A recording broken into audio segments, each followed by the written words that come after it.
నమస్కారం DTV news కి స్వాగతం. హెడ్లైన్ చూద్దాం.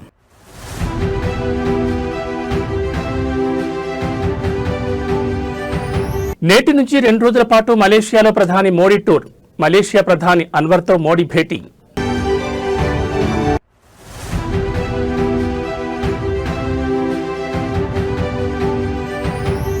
రాష్ట్రంలో సరికొత్త సాంకేతిక విప్లవానికి కూటమి ప్రభుత్వం శ్రీకారం. నేడే క్వాంటం వ్యాలీకి శంకుస్థాపన.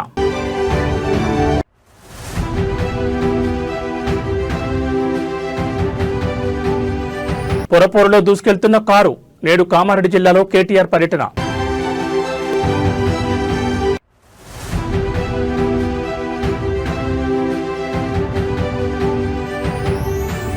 బెయిల్పై ఉన్న జోగి రమేష్ కు మరో షాక్. జగన్ పర్యటన సందర్భంగా న్యూసెన్స్ క్రియేట్ చేశారంటూ కేసు.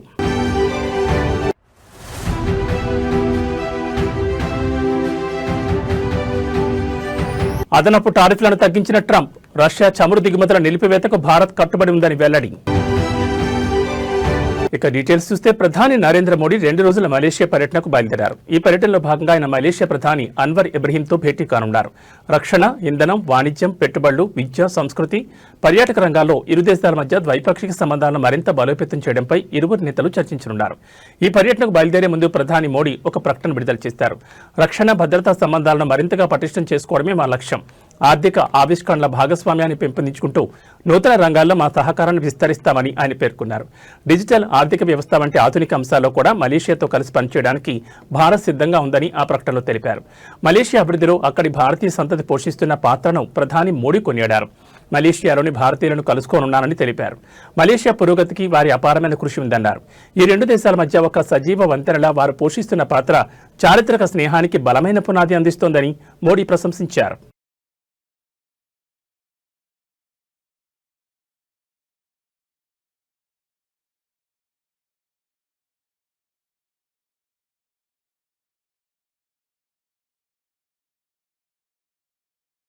రాష్ట్రంలో సరికొత్త సాంకేతిక విప్లవానికి కూటమి ప్రభుత్వం శ్రీకారం చుట్టింది. అమరావతిలో నిర్మించి తలపెట్టిన క్వాంటం వ్యాలీకి సీఎం చంద్రబాబు, కేంద్ర మంత్రి జితేంద్ర సింగ్ తో కలిసి నేడు శంకుస్థాపన చేయనున్నారు. తుళ్లూరు మండలం ఉద్దండరాయనిపాలెంలో ఈ వేడుక జరగనుంది. క్వాంటం టెక్నాలజీలో ఏపీని అగ్రగామిగా నిలపాలన్న లక్ష్యంతోనే దీని రూపకల్పన జరుగుతోంది. దేశంలో క్వాంటం విప్లవానికి నాయకత్వం వహించే దిశగా రాష్ట్రం అడుగులు వేస్తోంది. ఈ క్వాంటం వ్యాలీ కోసం ప్రభుత్వం 50 ఎకరాలు కేటాయించింది.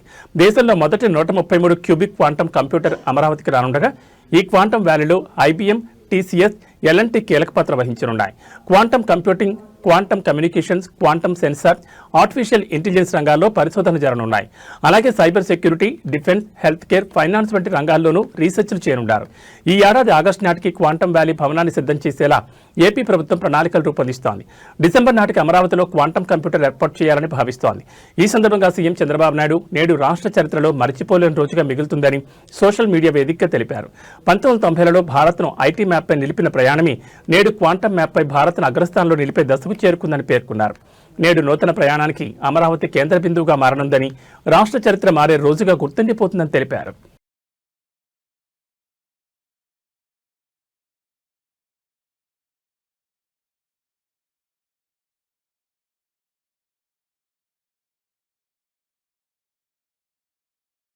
మున్సిపల్ ఎన్నికల ప్రచారంలో భాగంగా నేడు కామారెడ్డి జిల్లాలో బీఆర్ఎస్ వర్కింగ్ ప్రెసిడెంట్ కేటీఆర్ పర్యటించనున్నారు. బాన్సువాడ, బిచ్చుకుంద, ఎల్లారెడ్డి పట్టణాల్లో బీఆర్ఎస్ అభ్యర్థులకు మద్దతుగా ప్రచారం చేయనున్నారు.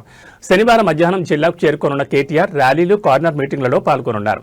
అసెంబ్లీ ఎన్నికల్లో అబద్ధపు హామీలతో కాంగ్రెస్ ప్రభుత్వం వంచిన తీరును ఆయన ఎండగట్టనున్నారు. బీఆర్ఎస్ హయాంలో జరిగిన అభివృద్ధిని, కాంగ్రెస్ పాలనలో జరుగుతున్న అవినీతిని వివరిస్తూ ఓట్లను అభ్యర్థించనున్నారు. కాగా కేటీఆర్ పర్యటన నేపథ్యంలో బీఆర్ఎస్ నేతలు ఇప్పటికే విస్తృత ఏర్పాట్లు చేశారు. బాన్సువాడ, బిచ్చుకుంద, ఎల్లారెడ్డి పట్టణాల్లో ర్యాలీలు, కార్నర్ మీటింగ్లు జరిగే ప్రాంతాలను గులాబీ జెండాలతో ముస్తాబు చేశారు. మాజీ ఎమ్మెల్యేలు బాజిరెడ్డి గోవర్ధన్, జాజాల సురేందర్, హనుమంత్ షిండే దగ్గరుండి ఏర్పాట్లను పర్యవేక్షిస్తున్నారు. మధ్యాహ్నం బాన్సువాడకు చేరుకోనున్న రామన్న కొయ్యగుట్ట, అమరవీరుల స్తూపం నుంచి పట్టణంలోని ప్రధాన రహదారి వెంట రోడ్ షో నిర్వహించనున్నారు. అనంతరం అంబేద్కర్ చౌరస్తాలో సుమారు 10,000 మందితో నిర్వహించనున్న బహిరంగ సభలో పాల్గొంటారని ఆర్టీసీ మాజీ చైర్మన్ బాజిరెడ్డి గోవర్ధన్ తెలిపారు.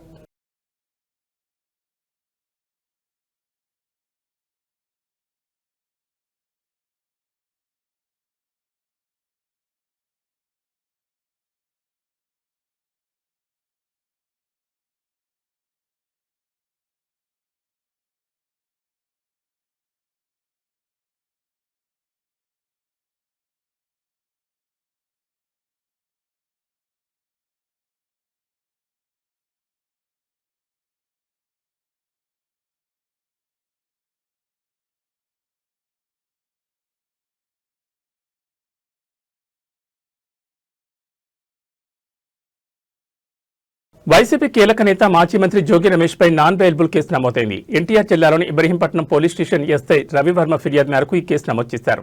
మాజీ సీఎం వైసీపీ అధినేత వైఎస్ జగన్మోహన్ రెడ్డి ఇటీవల ఇబ్రహీంపట్నంలో పర్యటించిన సందర్భంగా జోగి రమేష్ ఆధ్వర్యంలో వైసీపీ నేతలు బైక్ ర్యాలీ, భారీ జనసమీకరణ చేపట్టారు.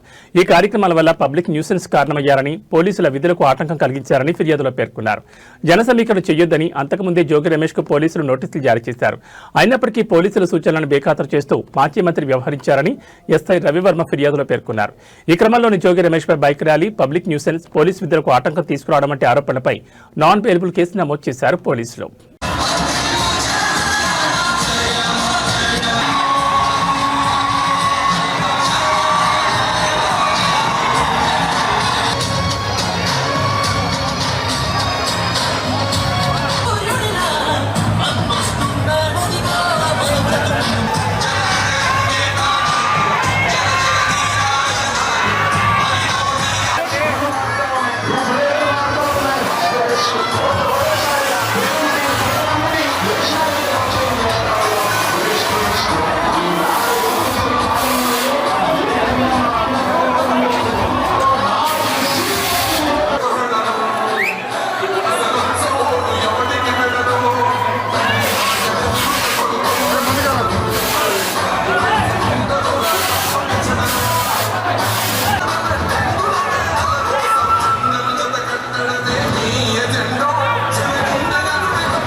అరాచక ప్రభుత్వం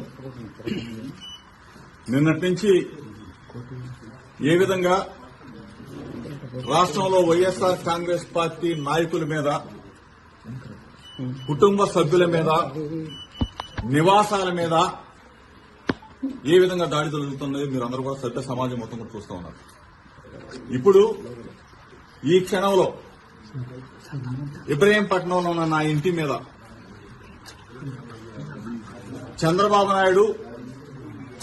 నాయుడు కొడుకు లోకేష్ ఇద్దరు కూడా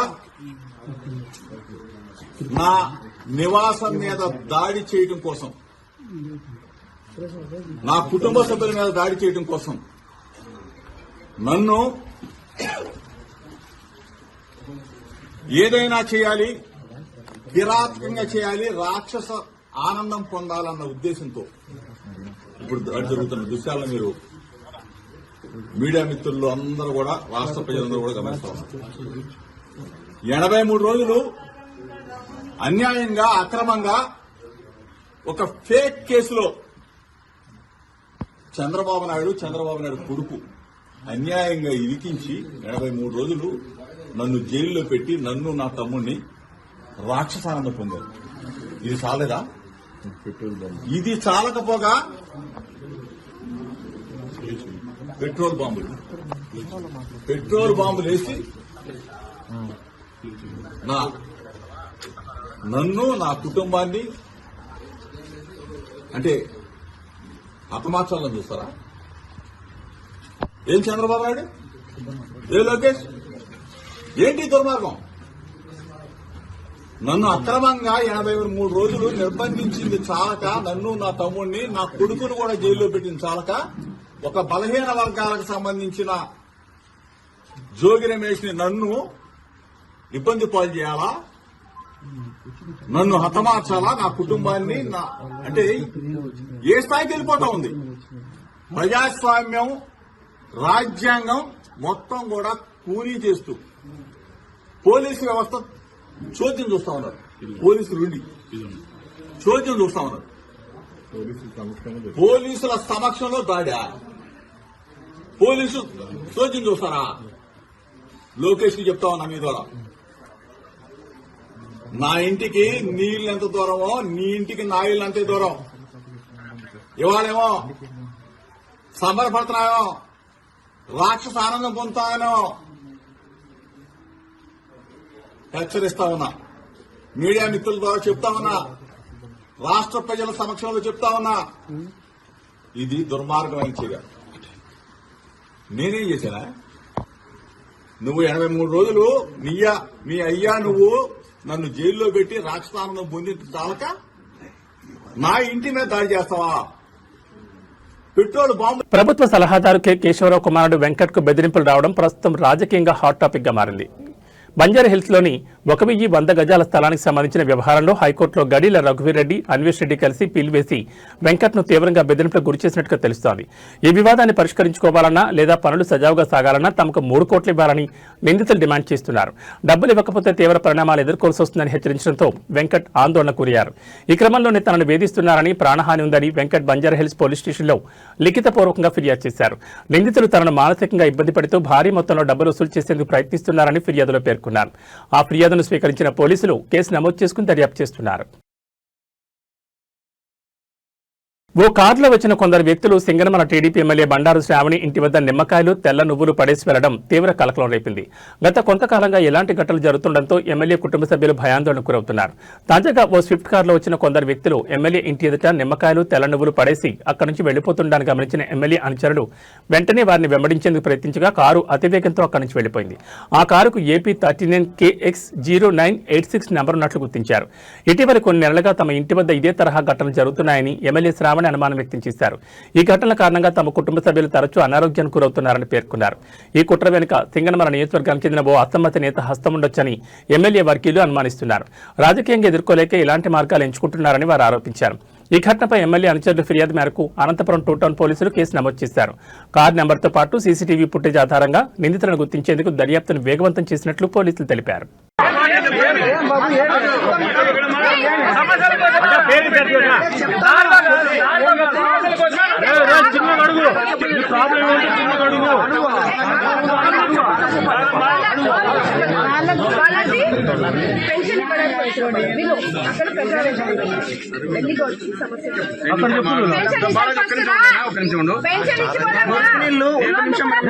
మాట్లాడదాము ఓకేనా? ఒక 50-60 ఇండ్ల నుంచి మా ఇంటి దగ్గర అంటే పొలంలోకి మురికి నీళ్ళు వెళ్తున్నాయి. ఆ సమస్య ఎవరు పట్టించుకోవట్లేదు. ఒకసారి మీరు వచ్చి చూడండి. ఫార్మసిస్ట్ కదా, నీ ఊర్లో అన్ని జరిగినాయి. నీకున్న లోకల్ సమస్య వల్ల పని చేయట్లేదు. నేను అధికారుల్ని ఇప్పుడు అందుకే పిలిచినాను. మీరు అక్కడ రండి. మీ ఊరు సమస్య మీకు తెలియదు కాదు. చేయడానికి లోపల రానిట్లేదు. ఈ రోజు ఈ గ్రామానికి రావడానికి కారణం ముఖ్యంగా ఈ ఊర్లో సమస్య ఉందని తెలిసినా కూడా సమస్య ఉన్న గ్రామానికి వెళ్ళి సమస్యలు తీర్చాలనే ఆలోచన బాగుంది.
వందే భారత్ రైళ్లను పేల్చేస్తామని బెదిరిస్తూ రైల్వే అధికారులకు ఓ ఆగంతకుడు లేఖ రాసిన ఘటన కలకలం రేపింది. ఈ లేఖ ఈ నెల 3వ తేదీన ఓ పోస్టు ద్వారా రైల్వే జీఎం చేరినట్లు అధికారులు తెలిపారు. ఈ లేఖలో హైదరాబాద్ లో ఉంటున్న 4 జిహాదీ బృందం వందే భారత్ రైళ్లను లక్ష్యంగా చేసుకుని దాడులకు పథకం వేస్తారంటూ ఆగంతకుడు ఆ లేఖలో పేర్కొన్నాడు. వందే భారత్ వెళ్లే లైన్లలో బాంబులు పెట్టి 250 మందిని చంపేందుకు పథకం వేస్తారంటూ లేఖలో ప్రస్తావించాడు. రైల్వే మార్గాల్లో ప్రమాదకర చర్యలకు సిద్ధమయ్యారనే ఆరోపణలను లేఖలో ప్రస్తావించారు. అలాగే 4 వ్యక్తుల పేర్లను కూడా లేఖలో పేర్కొన్నట్లు సమాచారం. ఈ లేఖ వెంటనే రైల్వే పోలీసులు అప్రమత్తమయ్యారు. భద్రతా దృష్ట్యా వందే భారత్ రైల్వే ప్రాంగణాల్లో ప్రత్యేక తనిఖీలు చేపట్టారు. ప్రయాణికుల భద్రతకు ఎలాంటి ఇబ్బంది కలగకుండా అన్ని జాగ్రత్తలు తీసుకుంటున్నట్లు అధికారులు తెలిపారు. ఈ ఘటనపై పోలీసులు కేసు నమోదు చేసి విచారణ ప్రారంభించారు. ప్రస్తుతం పరిస్థితి పూర్తిగా నియంత్రణలో ఉందని, ప్రజలు ఆందోళన చెందాల్సిన అవసరం లేదని రైల్వే అధికారులు స్పష్టం చేశారు.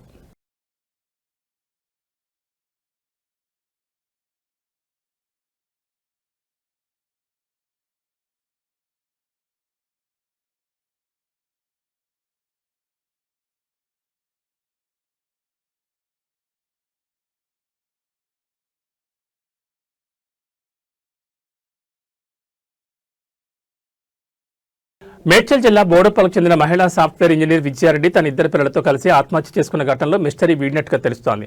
డిప్రెషన్తోనే ఆమె చనిపోవాలని నిర్ణయం తీసుకున్నట్లుగా పోలీసులు ప్రాథమికంగా అంచనాకొచ్చారు. అయితే ఆమె డిప్రెషన్ కారణాలపై కేసులో మరింత సమాచారం సేకరించాల్సి ఉన్నట్లుగా తెలుస్తోంది. మొదటి నుంచి తల్లి మాటలను తూచా తప్పకుండా పాటించేలా పిల్లలు ఉండడంతో ఆ కంట్రోల్తోనే వాళ్లను కూడా ఆమె తన వెంట తీసుకెళ్లినట్లుగా పోలీసులు భావిస్తున్నారు. తల్లి ఏం చెప్తే చేసేందుకు సిద్ధమై విజయారెడ్డితో కలిసి పిల్లలు కూడా జనవరి 30న రాత్రి హైదరాబాద్ గట్కేసర్ మార్గంలో చెర్లపల్లి వద్ద రైలు కింద పడి ఆత్మహత్యకు పాల్పడినట్లుగా ప్రాథమికంగా నిర్ధారణకు వచ్చారు.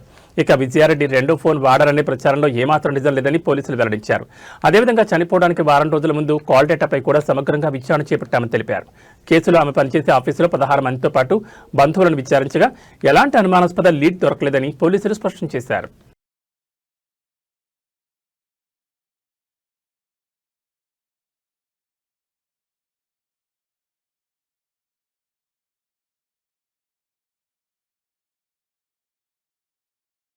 హైదరాబాద్ విజయవాడ జాతీయ రహదారిపై ఎన్టీఆర్ జిల్లా కంచికిచర్ల మండలం కేసర్ వద్ద ఓ ప్రైవేట్ ట్రావెల్స్ బస్సు అగ్ని ప్రమాదానికి గురైంది. బస్సు దగ్ధమైనప్పటికీ డ్రైవర్ అప్రమత్తతో పెను ప్రమాదం తప్పింది. ప్రయాణికులందరూ సురక్షితంగా బయటపడడంతో అందరూ ఊపిరి పీల్చుకున్నారు. హైదరాబాద్ నుంచి విజయవాడకు బయలుదేరిన ప్రైవేట్ ట్రావెల్స్ బస్సులో ఒక్కసారిగా వెనుక భాగంలో మంటలు చెలరేగాయి. వెనుక నుంచి పొగలు మంటలు రావడానికి గమనించిన డ్రైవర్ వెంటనే అప్రమత్తమై బస్సును రోడ్డు పక్కకు నిలిపివేసి ప్రయాణికులను క్షణాల్లో బయటకు దించాడు. అప్పటికే మంటలు వేగంగా వ్యాపించడంతో బస్సు పూర్తిగా దగ్ధమైంది. బస్సులో ఉన్న మొత్తం 39 మంది ప్రయాణికులు సురక్షితంగా బయటపడడంతో పెను ప్రమాదం తప్పింది. ఈ ఘటనలో ఎవరికీ గాయాలు కాలేదని అధికారులు తెలిపారు. డ్రైవర్ తీసుకున్న సత్వర నిర్ణయంతోనే పెద్ద ప్రమాదం తప్పిందని స్థానికులు చెబుతున్నారు. బస్సు అగ్ని ప్రమాదం కారణంగా జాతీయ రహదారిపై ట్రాఫిక్ అంతరాయం ఏర్పడింది. సమాచారం అందుకున్న పోలీసులు ఘటనా స్థలాన్ని చేరుకుని ట్రాఫిక్ ను క్లియర్ చేశారు. అగ్నిమాపక సిబ్బంది అక్కడికి చేరుకుని మంటలను అదుపులోకి తీసుకొచ్చారు. బస్సు వెనుక భాగంలో ఉన్న ఇంజన్ లేదా వైర్లలో సాంకేతిక లోపం వల్లే ఈ అగ్ని ప్రమాదం జరిగి ఉండొచ్చని పోలీసులు ప్రాథమికంగా అనుమానిస్తున్నారు. ఘటనపై కేసు నమోదు చేసి దర్యాప్తు చేపట్టారు.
మంచిర్యాల జిల్లా బెల్లంపల్లి పట్టణంలోని బెల్లంపల్లి బస్తీ ఇంటిగ్రేటెడ్ బాలికల వసతిగృహం విద్యార్థులకు ఫుడ్ పాయిజన్ కావడంతో దవాఖానాకు తరలించారు.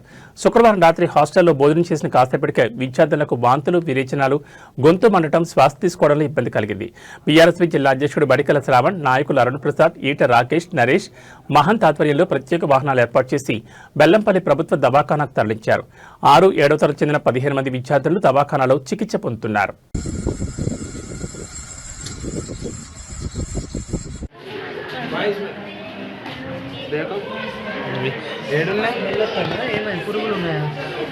పురుగులు లైట్ పెట్టరా బాబు, అరే మంచిగా పెట్టరా.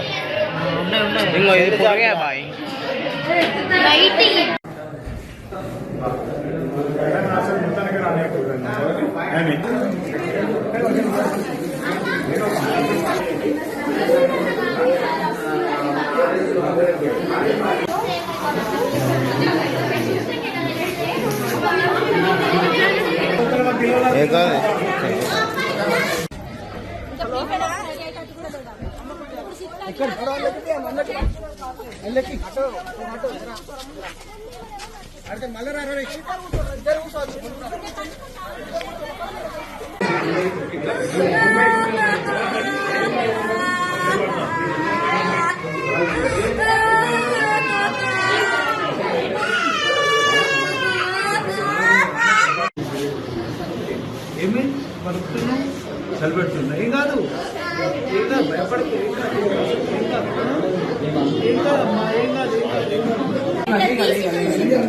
తీసి చూస్తే అందులో 5, 6 పురుగులు అయితే ఇక అందరూ తీసి చూసేసరికి అందరికి ఇది మాది అబద్ధం అంటారని మేము తినకుండానే బాక్స్ లో పెట్టి వచ్చాము. అయితే మేడం హాస్పిటల్ కి 108 కాల్ చేయండి మేడం అని చెప్తే మేడం అంటే పట్టుకోతుంది. మహారాష్ట్రలోని గడ్చిరోలి, భమ్రకట్ తాలూకా పడేవ అటవీ ప్రాంతంలో గురువారం నుంచి భద్రతా బలగాలు, మావోయిస్టుల మధ్య ఎదురుకాల్పులు జరుగుతున్నాయి. ఈ ఎదురుకాల్పుల్లో ఇప్పటి వరకు 7 మావోయిస్టులు మృతి చెందినట్లు అధికారులు ప్రకటించారు. గురువారం 3 మావోయిస్టులు మృతి చెందగా నిన్న మరో 4 హతమయ్యారు. మృతుల్లో గడ్చిరోలి డివిజన్ కమిటీకి చెందిన కీలక నేత ప్రభాకర్ ఉన్నట్లు అధికారులు గుర్తించారు. అతడి స్వస్థలం తెలంగాణలోని కామారెడ్డి కాగా ప్రభాకర్పై 50 లక్షల రివార్డు ఉన్నట్లు పోలీసులు తెలిపారు. ఈ ఎదురుకాల్పులో ఒక పోలీసు అధికారి ప్రాణాలు కోల్పోగా మరో అధికారి తీవ్రంగా గాయపడినట్లు సమాచారం. ఘటనా స్థలం నుంచి ఒక AK-47 రైఫిల్తో పాటు పలు ఆయుధాలను స్వాధీనం చేసుకున్నట్లు పోలీసులు వెల్లడించారు.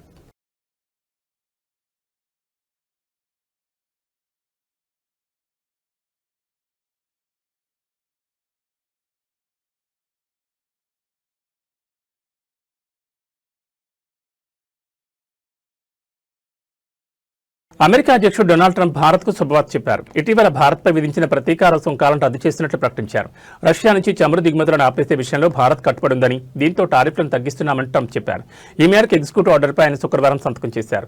అమెరికా, భారత్ల మధ్య ఇటీవల కుదిరిన ట్రేడ్ డీల్లో భాగంగా 7% టారిఫ్లను ట్రంప్ తగ్గించిన విషయం తెలిసిందే. తాజా ప్రకటనతో భారత్పై అమెరికా పన్నుల భారం 18% తగ్గింది. రష్యా, ఉక్రెయిన్ యుద్ధం నేపథ్యంలో రష్యా నుంచి చమురు దిగుమతి చేసుకుంటున్న దేశాలపై ట్రంప్ అప్పట్లో ప్రతీకార సుంకాలు విధించారు. ఆయా దేశాల నుంచి అగ్రరాజ్యానికి దిగుమతి అయ్యే వస్తు సేవలపై 25% పన్నులు విధించి అమలు చేశారు. ఈ జాబితాలో భారత్ కూడా ఉంది. దీనికి తోడు భారత్పై అదనపు సుంకాలు మరో 25% విధించారు. మొత్తంగా 50% టారిఫ్లు విధించడంతో భారత్ ఎగుమతిదారులు తీవ్రంగా ఇబ్బంది పడ్డారు. ఇటీవల కుదిరిన ట్రేడ్ డీల్ తర్వాత అదనపు సుంకాలను 25% నుంచి 18% ట్రంప్ తగ్గించారు. దీంతో భారత్పై ప్రతీకార సుంకాలు 25%, అదనపు సుంకాలను 18% అమెరికా అధికారులు వసూలు చేశారు. ట్రంప్ తాజా ప్రకటనతో ఇకపై భారత్ వస్తు సేవల మీద కేవలం 18% పన్నులు మాత్రమే వసూలు చేయనున్నారు.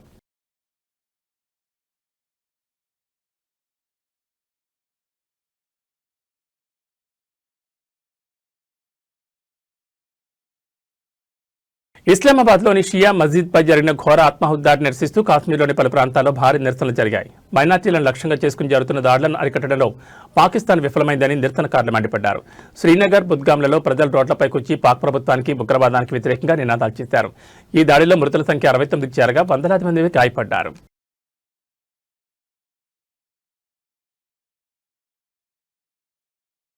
ఇక బులెటిన్ ముగించే ముందు హెడ్లైన్స్ మరోసారి.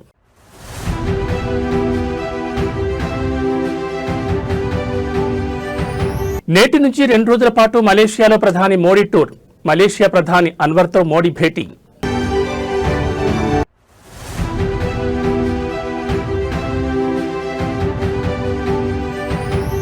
రాష్ట్రంలో సరికొత్త సాంకేతిక విప్లవానికి కూటమి ప్రభుత్వం శ్రీకారం. నేడే క్వాంటం వ్యాలీకి శంకుస్థాపన.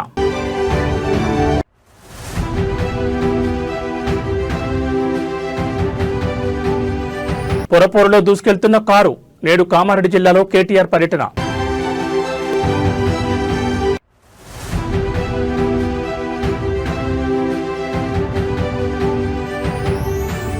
బెయిల్పై ఉన్న జోగి రమేష్ కు మరో షాక్. జగన్ పర్యటన సందర్భంగా న్యూసెన్స్ క్రియేట్ చేశారంటూ కేసు.